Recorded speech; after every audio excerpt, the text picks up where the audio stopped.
Don't forget to subscribe, leave a comment, and drop a like. It helps more than you think.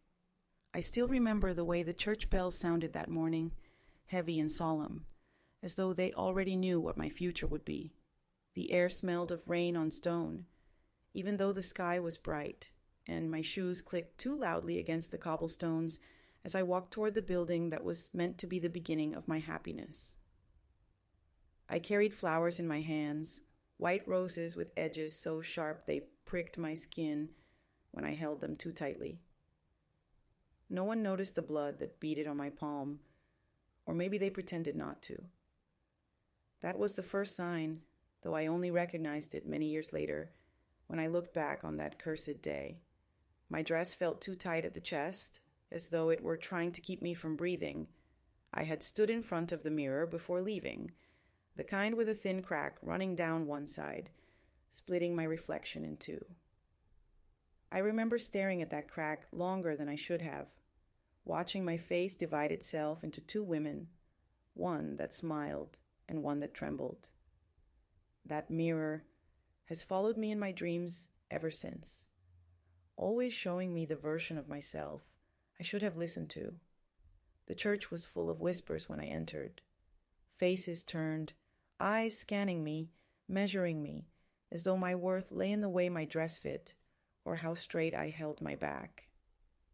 The organ started, its deep notes vibrating through my chest, and I felt like a small bird trapped in a cage that was far too large. I had thought marriage would be freedom escape from the house where I had grown up, escape from the shadows that haunted my childhood nights. But the closer I walked toward the altar, the heavier the chains around my ankles became. He stood there waiting, my husband-to-be, his hands folded neatly in front of him, a smile painted on his lips that didn't reach his eyes. I told myself I loved him. I repeated it in my mind like a prayer, like a shield against the doubts that tried to creep in. Love was supposed to be enough. But when he took my hand, his fingers pressed into mine with a force that felt more like possession than devotion. The priest's words blurred into a rhythm I couldn't follow. The candles flickered with every draft that passed through the old stone walls, shadows jumping like restless spirits. And then it happened, so small, so subtle, and yet it shattered everything inside me. When the priest asked if I would take him as my husband, for life, for better or worse, his grip tightened on my hand, hard enough that my knuckles cracked.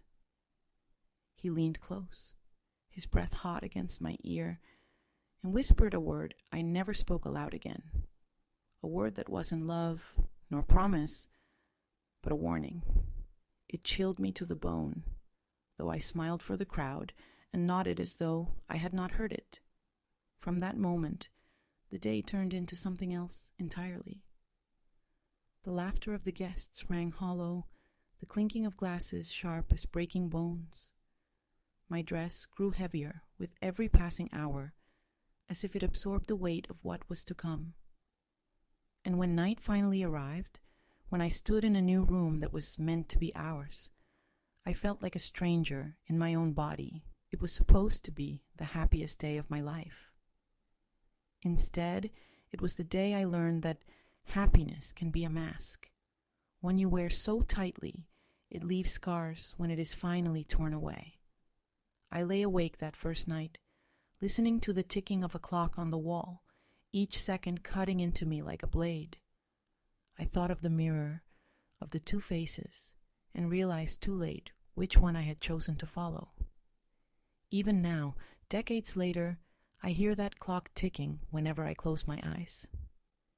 It has never stopped, not once. And if you're still listening, don't forget. You can share your thoughts in the comments below. The days after the wedding passed in a haze, as though the world itself had been drained of color. The morning light no longer seemed golden, but pale and cold. The air in the house, though filled with flowers brought as gifts, smelled faintly of iron, like the inside of a locked chest. I tried to convince myself it was only the change, the adjustment, but the shadows in the corners grew longer, and silence became a living thing between the walls. He had a way of looking at me that felt like a command. I learned quickly that my voice mattered less than my obedience. The laughter I had once known, the kind that came freely from my chest, was replaced with careful smiles measured by his mood. Every key in the house belonged to him. I was shown which doors I might open and which I must never touch. And in that simple act, my freedom ended before it had ever begun. I sometimes wonder if fate begins in small details, like the crack in the mirror or the prick of a rose thorn. Perhaps it tries to speak to us, but we are too blind in our hopes to listen. That wedding day was not a beginning. It was the sealing of a curse, one I carried for the rest of my life. Don't forget to subscribe if you want to hear the rest of what happened, because the shadows of that day stretched much farther than I ever could have imagined. The mornings after the wedding began to stretch into one another like a chain, each link heavy, each one pulling me further down. I would rise before him, not out of choice, but because the silence of the house would not let me sleep. The walls themselves seemed to breathe around me, exhaling the memories of what had already happened and inhaling the dread of what was still to come. I would sit by the window, the glass misting slightly from my breath, and watch the street outside. People passed by, carrying baskets. Children ran with laughter that pierced me like needles, and old men walked slowly, leaning on canes that clicked against the stone. Life went on, as if my own had not ended. There is something cruel in the way the world continues, indifferent to the prisons we carry within.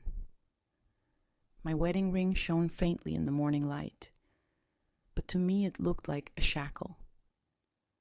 Every time I moved my hand, I could feel its weight pressing into my skin. He had slipped it onto my finger with a smile, and I had thought it a promise. Now I understood it was a claim, a mark that told me I belonged, not to myself, but to him. In those first weeks, I tried to convince myself that this was simply the way of marriage, that women everywhere bent themselves into the shape their husbands required. My mother had done so. Her voice had grown smaller with each passing year until it was barely a whisper behind the closed doors of our house. I remembered the way she looked at my father, not with love, but with resignation. Perhaps, I thought, this was simply the inheritance of womanhood, to learn silence, to learn submission, to hold secrets like stones in the mouth until they became too heavy to speak. But there were moments, tiny, sharp moments when the truth revealed itself too clearly to ignore. The first time he locked the door behind him as he left, I felt it in my bones. I was not a wife, I was a possession. He carried the keys with him always, a small ring of iron that jingled when he walked, each sound reminding me of my confinement. I would stand near the forbidden doors, my hand hovering over the cold brass handles, and feel a pull I could not explain. Behind those doors were truths I was not meant to see. And though fear rooted me in place, curiosity grew like a fever. The house itself seemed to conspire with him. At night, the floorboards groaned beneath invisible steps. The wind whistled through cracks like whispers, and shadows stretched across the walls in shapes that didn't belong to the furniture. Sometimes I thought I saw movement at the edges of my vision, a flicker of something passing through the hallway. But when I turned, there was nothing. My heart would race, and I would tell myself it was only the remnants of my childhood imagination. But deep inside, I knew that houses remember. They remember everything. On the third week, I found the mirror. It was hidden in a narrow corridor I hadn't noticed before, a passage lined with books that smelled of dust and ink. The mirror was tall, framed in dark wood carved with symbols I couldn't recognize. When I first looked into it, My reflection seemed slightly delayed, as though I were staring not at myself, but at a version of me that existed just a second behind. I stood there for what felt like hours, waiting to see if she, my other self, would move differently, break free from me. She never did. Yet I couldn't shake the feeling that the mirror was waiting too. That night, I dreamed of it. I saw myself in the mirror, but instead of my wedding dress, I wore a black gown, torn and stained. My face was pale, my eyes hollow, and in my hand I held not flowers but a key, rusted and heavy. When I woke, my hand was clenched around nothing, my palm sore as though I had gripped something too tightly. I didn't tell him. I never told him my dreams. Dreams were dangerous in that house. They were cracks in the armor of silence, and if he saw them in my eyes, he would pry until I was left raw and exposed. He preferred me quiet, still, obedient. Anything else invited punishment. Don't forget to like this story if it still holds you. I promise. Every word I tell is carved from the truth of what I lived. The punishments began small, subtle enough that an outsider might never notice. A hand gripping my wrist too hard, leaving a bruise that could be hidden beneath a sleeve. A word spoken sharply enough to silence me at once.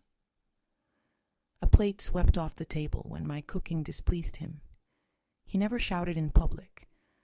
To the world outside, he was a man of charm, of control, a husband to be admired. But within the walls of that house, his temper was a blade always drawn, and I learned quickly not to stumble into its edge.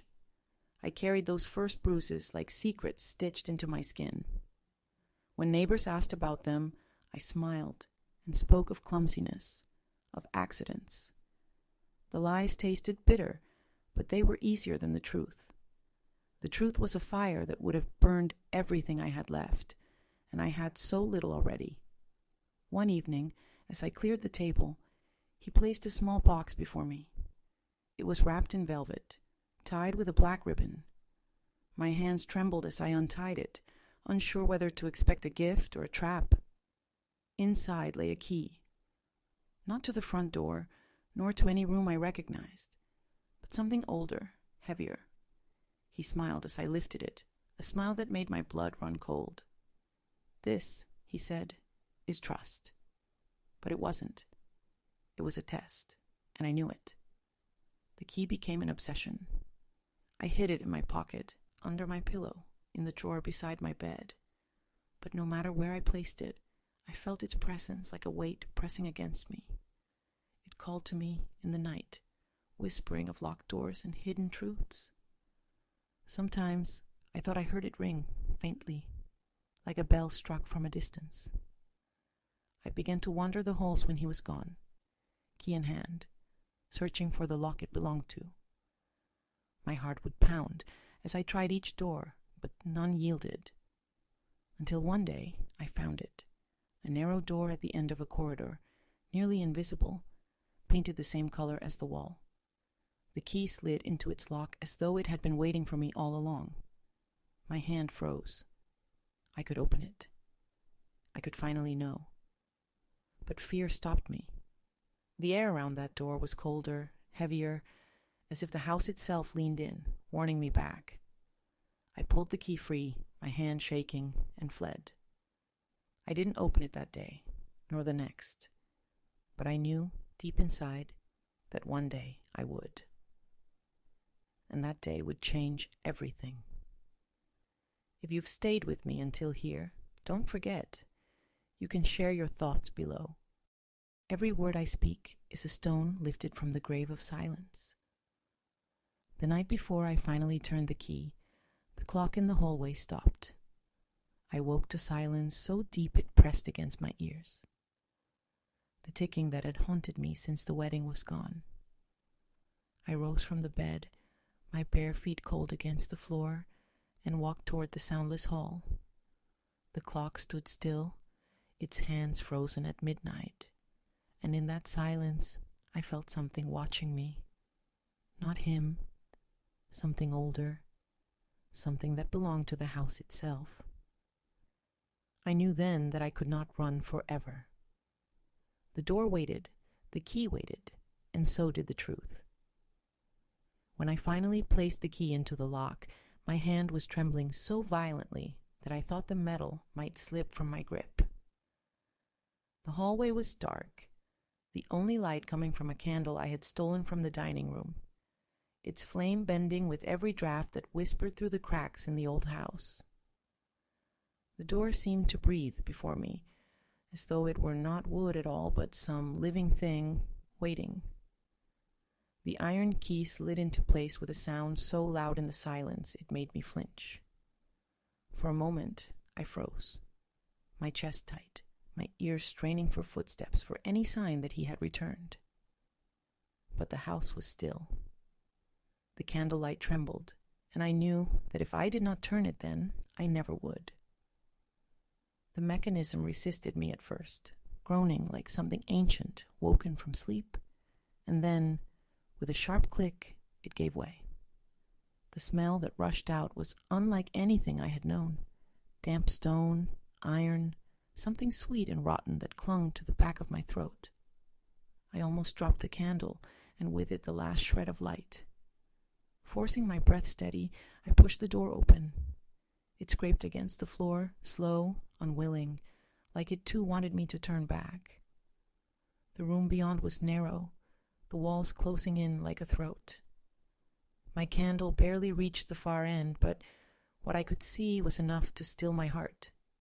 There was a chair, placed in the center, iron shackles bolted into its arms. A table stood beside it, lined with objects I could not name, though their shapes told me enough. Hooks, knives, a hammer. On the wall hung a mirror, cracked, the same crack that had split my reflection on the morning of my wedding. And in that mirror I saw myself enter, candle shaking in my hand, eyes wide with a terror that was now carved into me forever. The sound of the clock returned, faint but insistent, though I knew I had seen its hands frozen at midnight. Tick, tick, tick. Each second pounded in my ears as I stepped further into the room. I wanted to turn back. I wanted to lock the door and throw the key into the sea. But my body moved without me, as though some thread pulled me forward. And then I saw it. A trunk, pushed against the far wall, heavy iron latches holding it shut. I knew before I reached it that this was what the key had been meant for. My fingers fumbled with the latches, the candle's wax dripping onto my skin, burning but ignored. When I lifted the lid, the smell became unbearable. I pressed my sleeve against my mouth, my stomach twisting. Inside, folded with meticulous care, were women's dresses, dozens of them, some stained dark, some torn. Beneath them, strands of hair tied with ribbons, rings, shoes, and at the very bottom, a small diary, its cover cracked and stained. My hand trembled as I opened it. The writing was a woman's soft, curved letters that spoke of love at first, of hope, of promises whispered at night. And then, as the pages turned, the words shifted into fear, into pain, into silence broken only by desperate pleas. The last page was unfinished, the ink smudged as though the pen had been torn from her hand. I dropped it. The candle nearly fell into the trunk, and I scrambled to snuff the wax before it touched the paper. My heart hammered so loudly I was sure the whole house could hear it. I staggered back, my eyes on the shackled chair, the mirror, the objects on the table. I understood then, this was not just a room. It was a grave. Not of bodies, but of lives stolen, of women silenced. Behind me, the door creaked. I spun around, the candle guttering. He stood there, his face half in shadow, his eyes gleaming in the trembling light. He said nothing. He didn't need to. The silence between us spoke more than any word could. For the first time, I realized I might not survive him. Don't forget, if you're still here, Share your thoughts in the comments. Your voice matters more than you know. He stepped into the room, and I backed away until the cold wall pressed against my spine. The diary lay at my feet, its pages fluttering in the draft. His gaze followed it, then returned to me. He smiled, slow, deliberate, the kind of smile that meant there was no turning back. "You weren't supposed to see this," he whispered, his voice softer than I expected, almost tender, and somehow that made it worse. He reached for the candle, and when his fingers closed over mine, I felt the same grip that had crushed my hand at the altar. Possession, ownership, the promise of ruin. The flame went out. What followed was not silence, but darkness filled with the sound of my own heartbeat. I cannot tell you how I escaped that room, only that I woke the next morning in our bed, the key gone, the door locked once more. My hands were raw, my throat sore, my body aching in ways I could not name. He sat beside me, drinking his coffee as though nothing had happened, the sunlight glinting off his wedding ring. I wanted to scream. I wanted to tear the house down with my bare hands. Instead, I smiled, because that was what he required of me. And in that moment, I knew the curse was not the wedding day itself, but every day that followed, each one bound to the chains of silence he had forged for me. Still, the memory of the trunk, of the diary, of the mirror that split me into two women, remained like embers in my chest. One day, I promised myself, those embers would burn into fire. Don't forget to subscribe, because what came after was worse than anything I had ever known, and yet it was also the beginning of how I found a way to endure. The days after that night unfolded like a dream that refused to end, heavy with images I could not erase. I would wake to the scent of coffee drifting from the kitchen, to the sound of his chair scraping across the floor, and for a few fragile seconds I would almost believe that nothing had happened, that the door had never opened, that the trunk with its terrible contents was only a nightmare.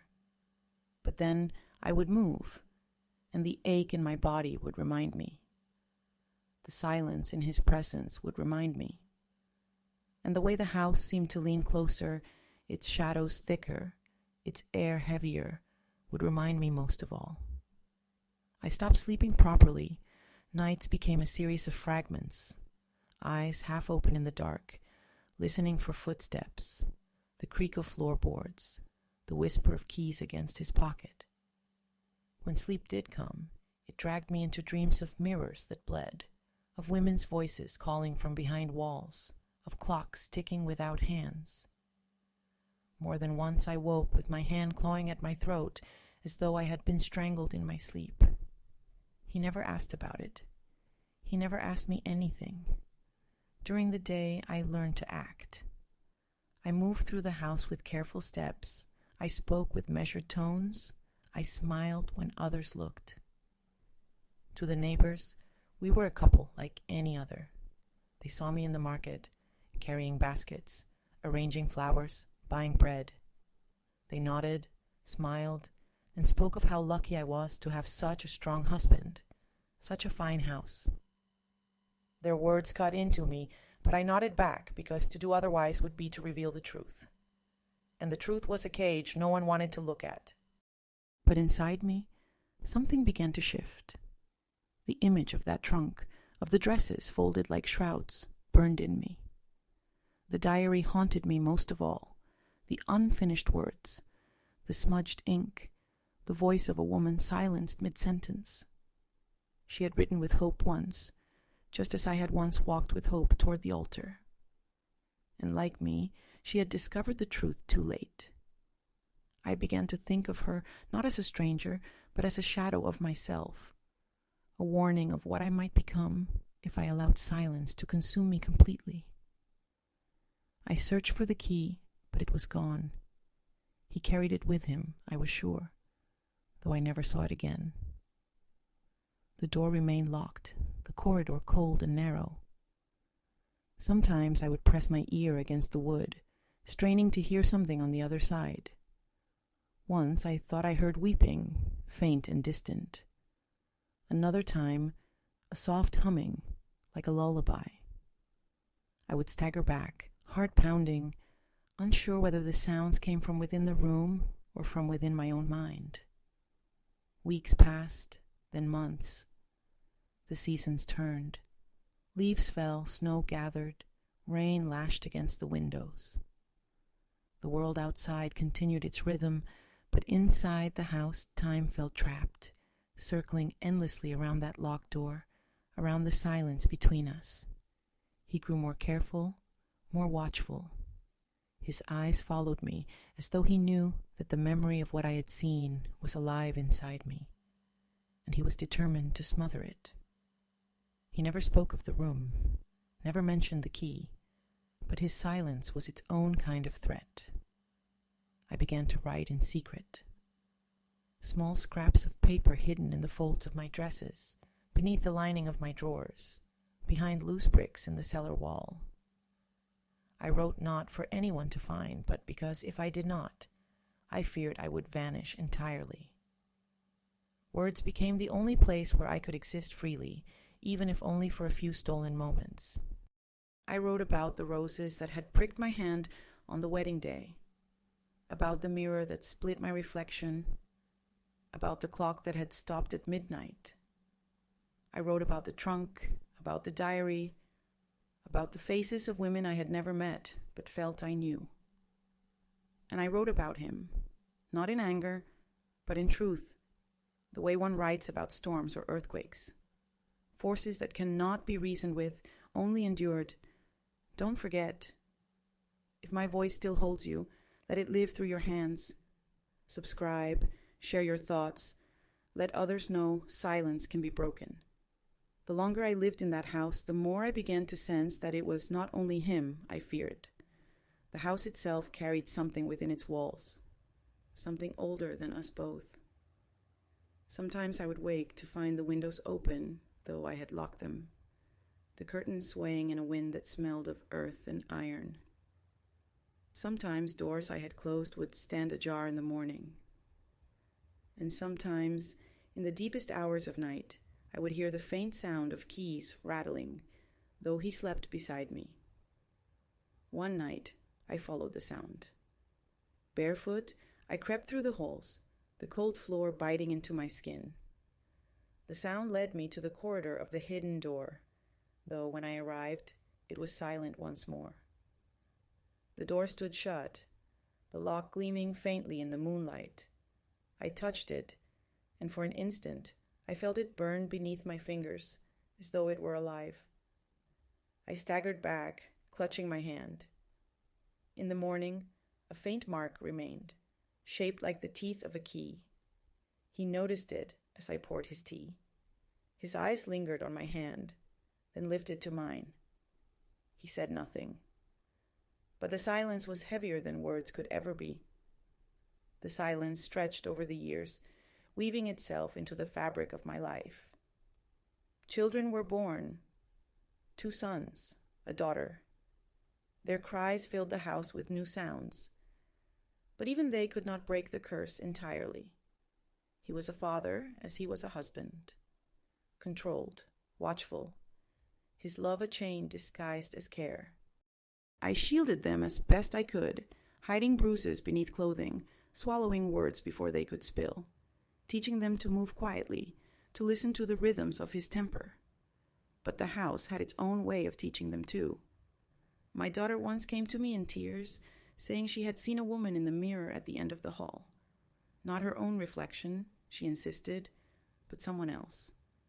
Her face was pale, her eyes hollow, and she had whispered something my daughter could not understand. I held her close, stroking her hair, and told her it was only a dream. But deep inside, I knew it was no dream. The house was speaking to her as it had spoken to me. The years bent me, but they did not break me. I carried the weight of silence, but inside, the embers still burned. Every time I looked at my children, I knew I could not let the curse consume them as it had consumed me.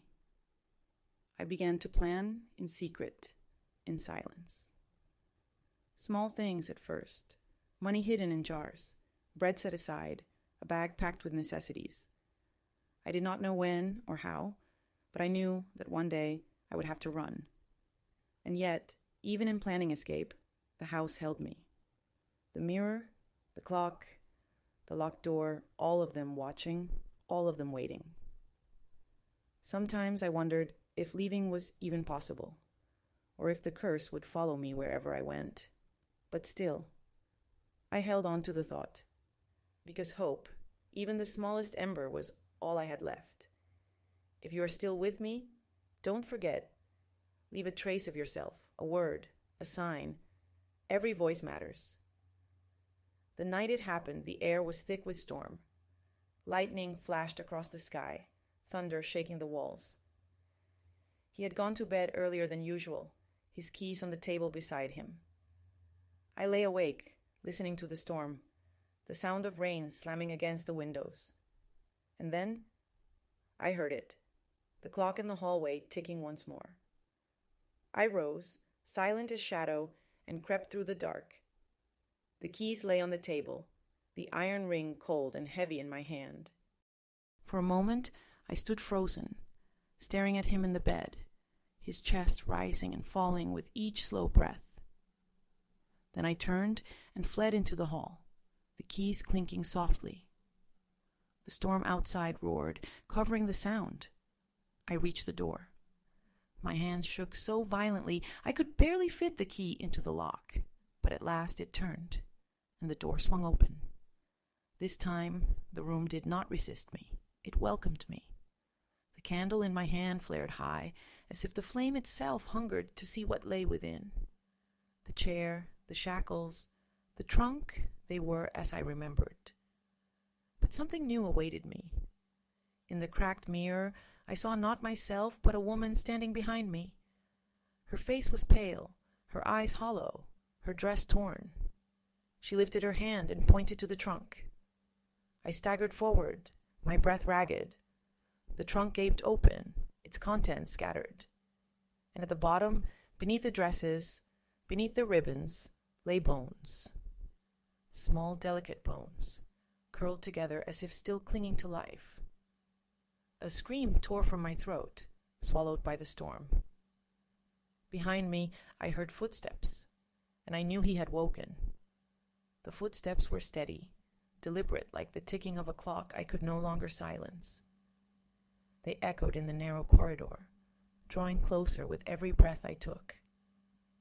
The candlelight wavered, shadows stretching grotesquely along the walls, swallowing me in their reach. My hands trembled, the keys rattling in my fist, and still I could not move from the trunk. The bones stared up at me, mute testimony of all who had been here before me, their silence heavier than any scream I could have given. The air thickened as he entered the room. He didn't rush. He never rushed. His control was his cruelty, and he knew the terror grew with every measured step. The storm outside split the night with thunder, the lightning flashing against the cracked mirror. For an instant I saw us both reflected there me, pale and trembling, and him standing behind me with eyes as dark as the space beyond the grave. "You weren't meant to open it again," he said, his voice quiet, almost gentle. That gentleness chilled me more than any threat. I could not answer. My throat was tight, words clinging to the back of my tongue like blood I couldn't swallow.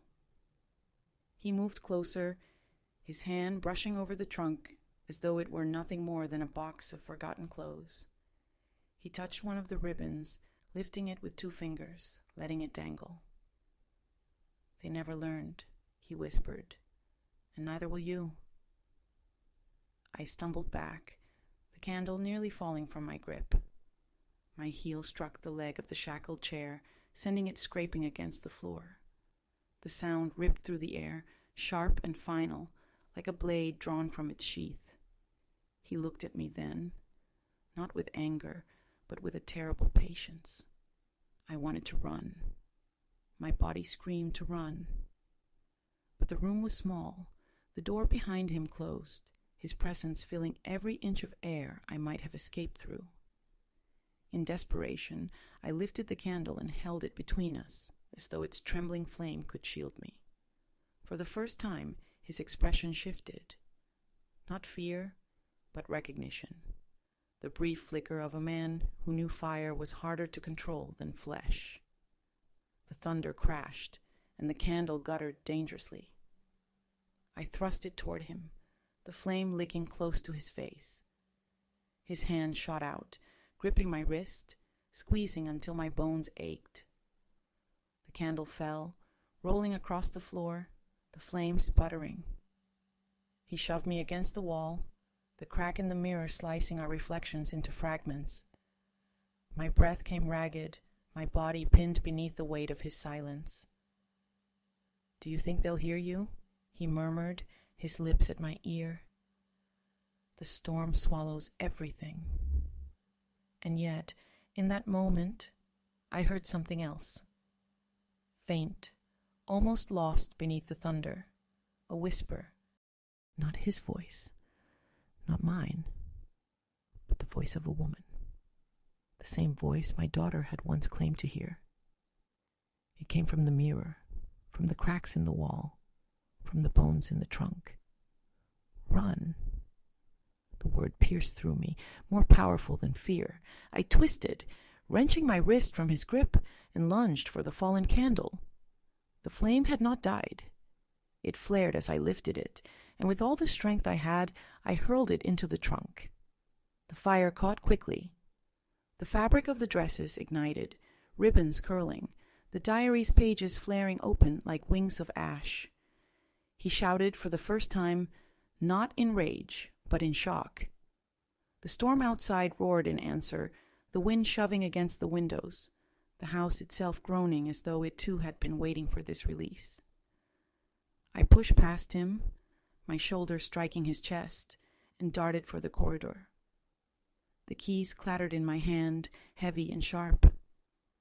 Behind me, the fire spread, the mirror cracking further, shards falling like teeth. The voices rose, not screams, not cries, but a chorus, a song of release that filled the air until it drowned even the thunder. I stumbled through the halls, the house filling with smoke. Doors seemed to open on their own as I passed, corridors bending toward the exit as though guiding me. I heard him behind me, his footsteps no longer steady but frantic, furious.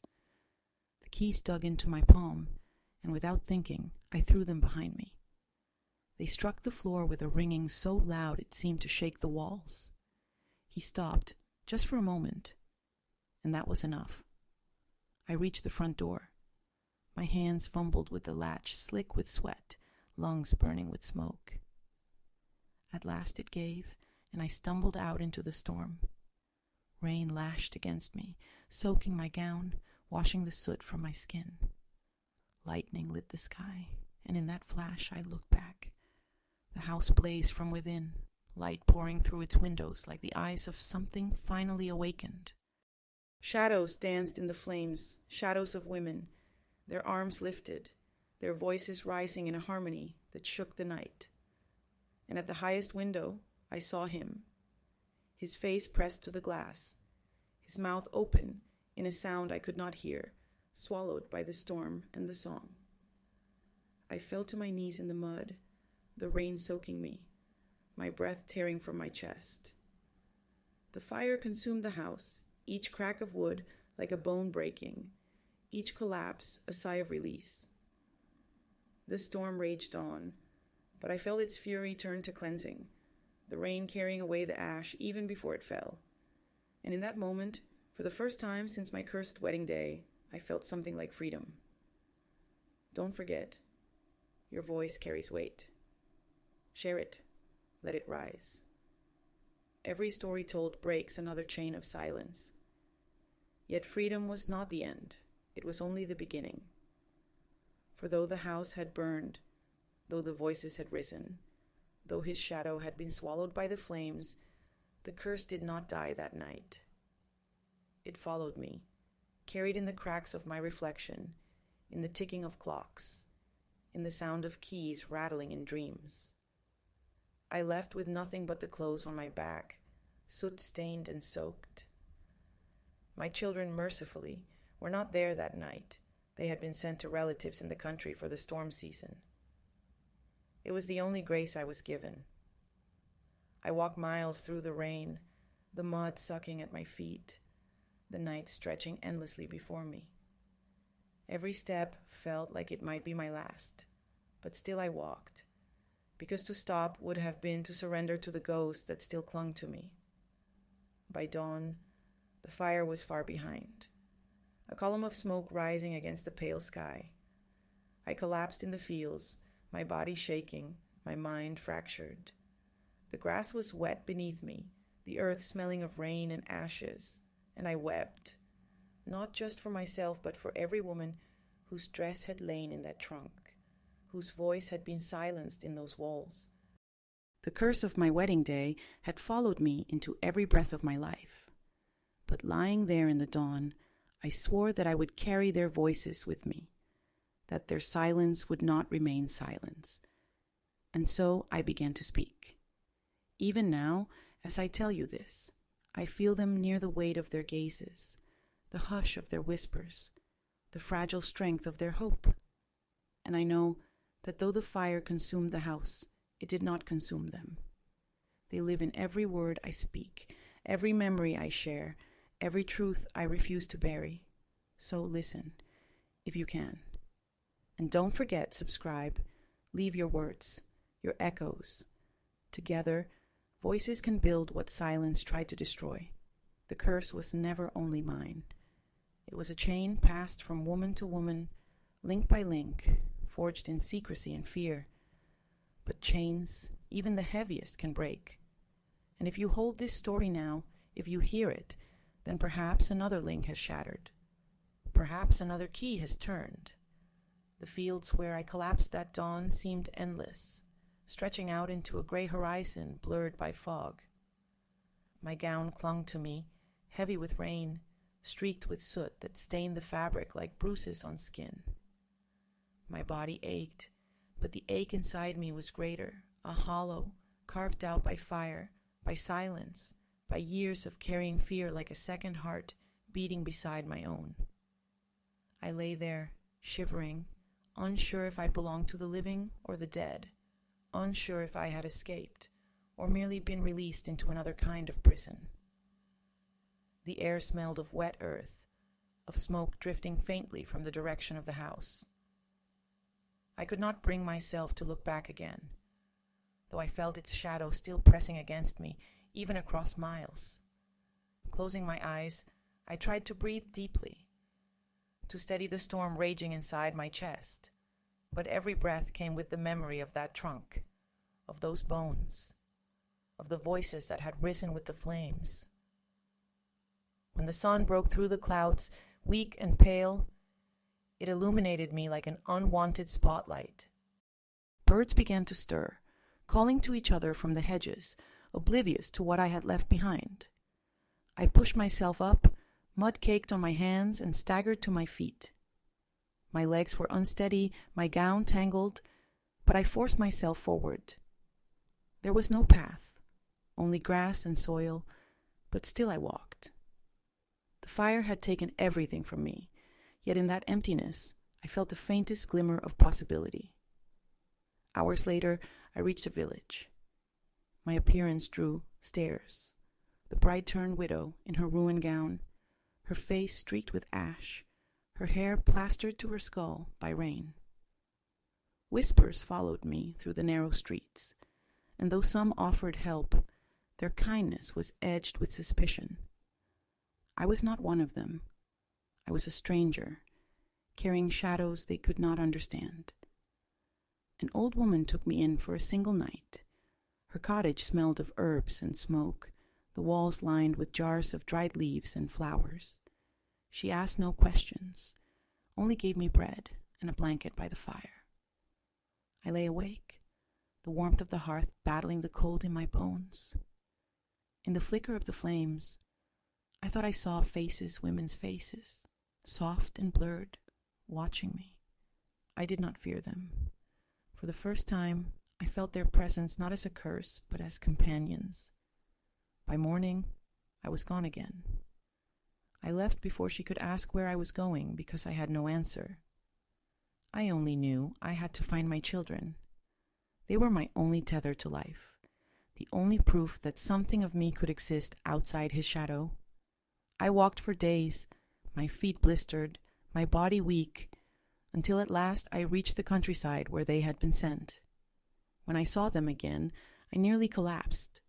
My daughter ran to me first, her arms around my waist, her small body trembling against mine. My sons followed, their faces pale with confusion, fear, relief. They asked where their father was, and for a moment I could not answer. The truth pressed at my lips like a stone too heavy to lift. Finally, I whispered, "He is gone." Their eyes widened, questions unspoken, but I held them close and told them we could never return, that the house no longer existed, that we had to start anew. Don't forget. If you are here, if you listen, leave your mark, let me know. It is through your echoes that this story can keep breathing. The years that followed were not easy. Poverty became a companion, hunger a familiar shadow. We moved often, never staying long enough for roots to grow. I took whatever work I could, washing clothes, mending garments, tending fields. My hands grew rough, my back bent, but I did not complain. Every blister, every scar was a reminder that I was still alive, that I had chosen life for my children. And yet, the curse lingered. At night, I would hear the ticking of clocks that did not exist, the rattling of keys in empty rooms. My daughter sometimes woke screaming, saying she had seen the woman in the mirror again. My sons grew silent, watchful, learning too early the art of fear. I told myself that by leaving, I had broken the cycle. But the shadows had followed us. Still, there were moments of light. The laughter of my children when we shared bread, the warmth of their bodies pressed against mine on cold nights, the way my daughter sang softly to herself as she braided wildflowers into her hair. Those small fragments of joy became my salvation. They reminded me that even in the ruins of a life, beauty could bloom. As the children grew, I spoke less of the past. I buried it beneath the weight of daily survival. But inside, I carried it always, the image of that room, the voices of the women, the flames consuming the house. And though I never spoke it aloud, I swore that one day I would tell the story. That silence would not be the only inheritance I'd pass to them. Time, however, has a way of reshaping memory. The further I moved from that night, the more the world around me insisted on forgetting.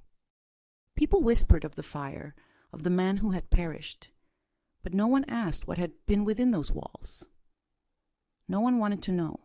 They preferred the simplicity of tragedy to the complexity of truth. So I lived with it alone. Years turned to decades. My children became adults, each carrying scars they could not name. My daughter married young, her husband kinder than her father, though still shaped by the weight of the world's expectations.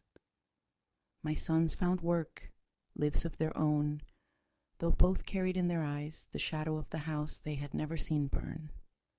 And I grew old. My body weakened, my hair whitened, my hands stiffened, but the memory never left me.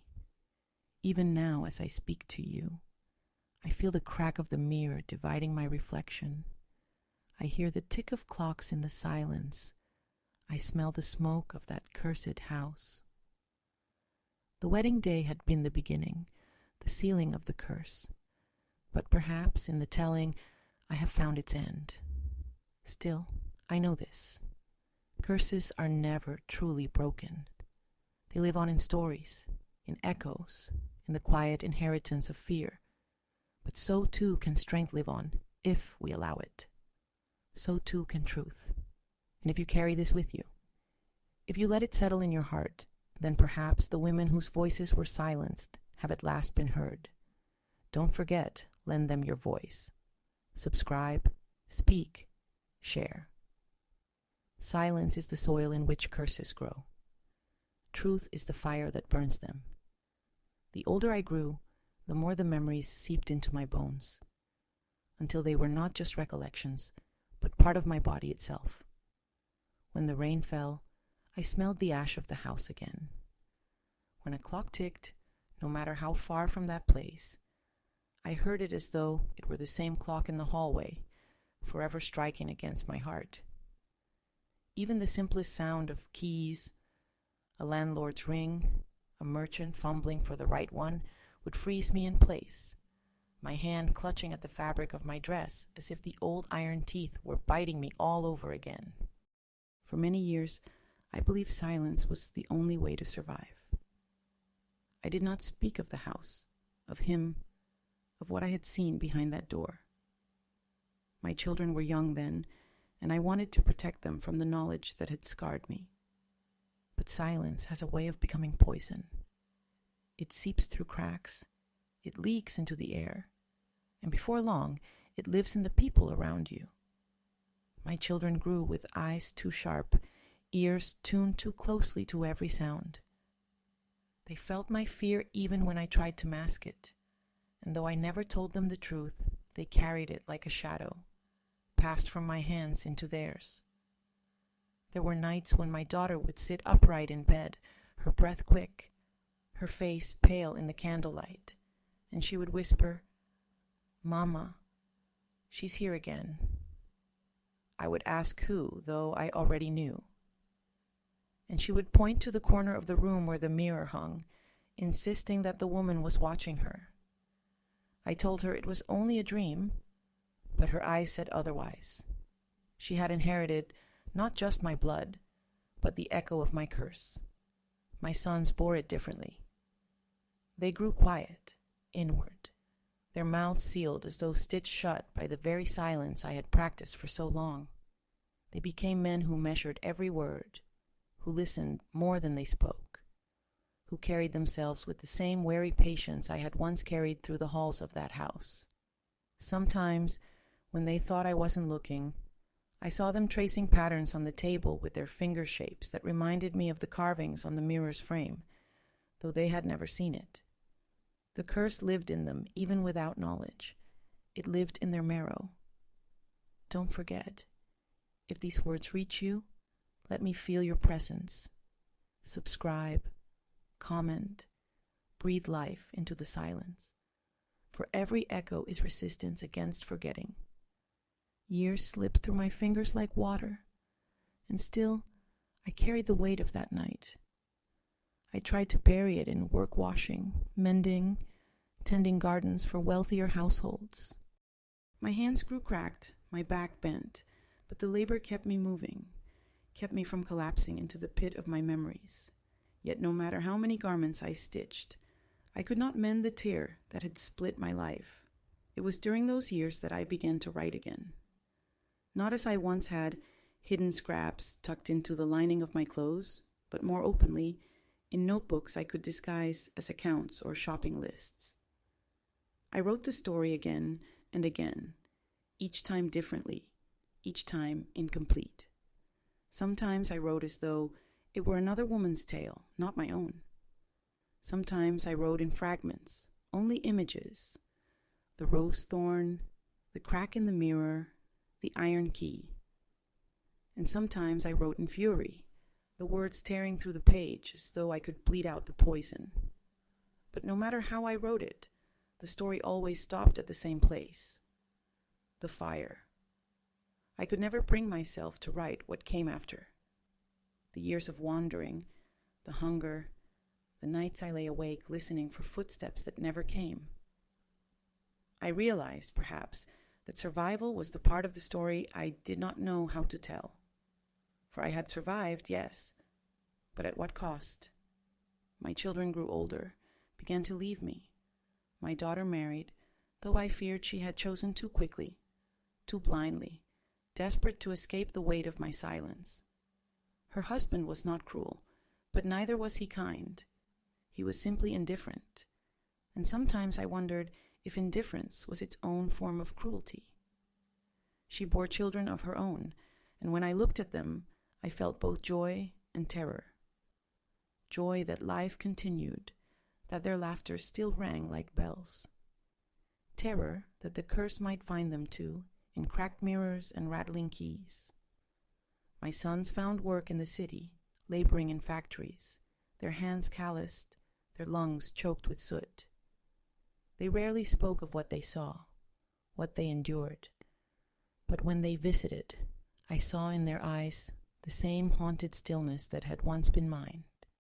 One of them brought me a clock once, a gift he had bought with his wages.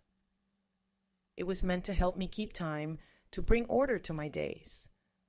I thanked him, kissed his cheek, smiled as though I was grateful. But the moment he left, I covered it with a cloth. I could not bear its ticking. The sound was too much like the heartbeat of the house, reminding me that curses do not vanish with flames. I aged, my hair whitened, my skin thinned, my body weakened. And with age came the realization that I could no longer carry silence alone. If I died without speaking, without leaving behind the truth, then the curse would remain unbroken. It would seep into the world like water into soil, feeding the roots of fear in women who would come after me.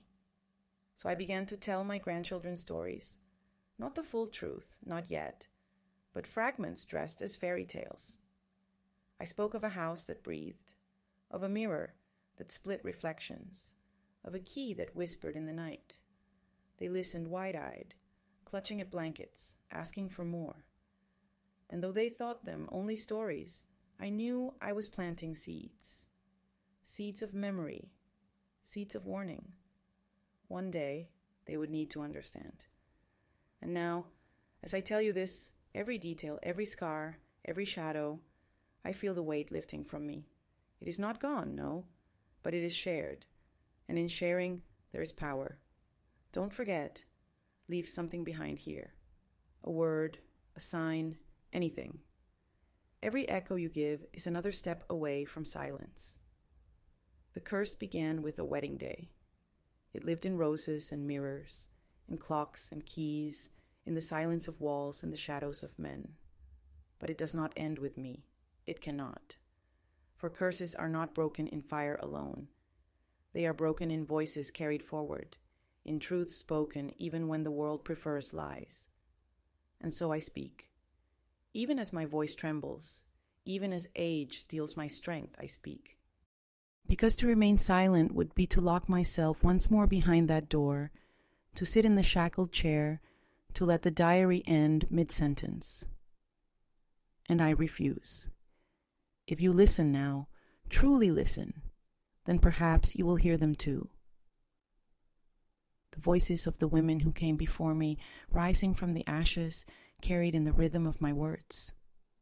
Perhaps you will understand that their silence is no longer silence, but song. And if you carry that song with you, if you let it echo in your life, then maybe, just maybe, the curse will finally begin to fade. The nights in my old age are the hardest. When the world grows quiet, when the lamps are dimmed, and even the youngest of my grandchildren have drifted into sleep, I sit awake, listening. My ears have grown dull with time, yet in that silence I hear too much. The faint scrape of a chair that no one has touched. The whisper of a key turning in a lock that does not exist in this house. The steady, merciless ticking of clocks, though the only one I keep now has been broken for years. Age steals many things, but it sharpens the ghosts. I wrap a shawl around my shoulders and sit by the window, looking out at the moonlight stretching over the garden. The roses bloom there in the summer, white and fragile, their petals edged with the same sharpness that once pricked my hand on that wedding morning. I tend them carefully, as though by caring for them I can rewrite their meaning, transform them from omen to offering. But every thorn reminds me of blood, and every bloom of silence forced upon me. My hands, twisted now with age, still remember the feel of the key, heavy and cold, the iron teeth biting into my skin. My reflection still carries the crack of the mirror. I see it even when I gaze into clean glass. My life split into two women, the one who obeyed and the one who wanted to flee. I have lived as both, and neither fully survived. When I speak to my grandchildren, I weave the truth carefully. They ask about their grandfather, and I tell them he died long ago. They ask if I loved him, and I tell them love is complicated. They do not yet know that sometimes love is only a mask placed over chains. Sometimes what the world calls devotion is nothing more than fear hidden beneath a smile. Don't forget, your voice here matters. Subscribe, leave your word, let the silence break. One night, not long ago, my youngest granddaughter asked me why I stare so often into the old mirror above the fireplace. She told me she had seen someone else there, standing behind me. A woman with hollow eyes. Her words struck me like lightning, for I had never told her that I too had seen such faces when I was young. I stroked her hair and told her it was nothing but imagination, but inside I trembled. The curse was still alive, threading itself through generations, carried like smoke into lungs not yet scarred. It is not only my family who bears it. Women I have met throughout my life have carried their own versions of locked rooms, of silenced voices, of keys held by someone else. Some tell me in whispers, their eyes darting to be sure no one else hears. Others never say it, but I see it in the way they flinch at sudden noises, in the way their laughter cuts off too quickly, in the way their hands tighten when their husbands enter the room. The curse is not mine alone. It is woven into the fabric of this world. But perhaps, if enough of us speak, the threads will begin to unravel. The fire I set that night destroyed the house, but not the memory of it. Sometimes I dream of walking among its ashes, the ground still hot beneath my feet, the air still filled with smoke. In the dream, the trunk is gone, the bones scattered to dust, but the mirror stands upright, unbroken. I approach it, and there I see not myself, but all the women who came before me. Their faces crowd the glass, layered upon one another, their lips moving in unison. I cannot hear the words, but I know they are telling me not to let the silence swallow me again. I wake from these dreams drenched in sweat, my throat raw as though I had been shouting. The silence was always his weapon.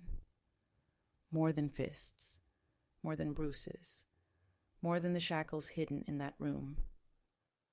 Silence turned me into a ghost while I was still alive. It taught me to swallow screams, to bury words, to smile when my heart was breaking. And it is silence that I fight against now, with every breath I have left. I wonder sometimes if the curse will cling to me even in death. Will I wander the halls of that burned house as one of the shadows, whispering through the cracks, waiting for another woman to stumble upon me in a mirror? The thought terrifies me. But perhaps, if I leave enough words behind, my spirit will not need to linger. Perhaps I will find rest in the knowledge that my story lived on in the mouths of others.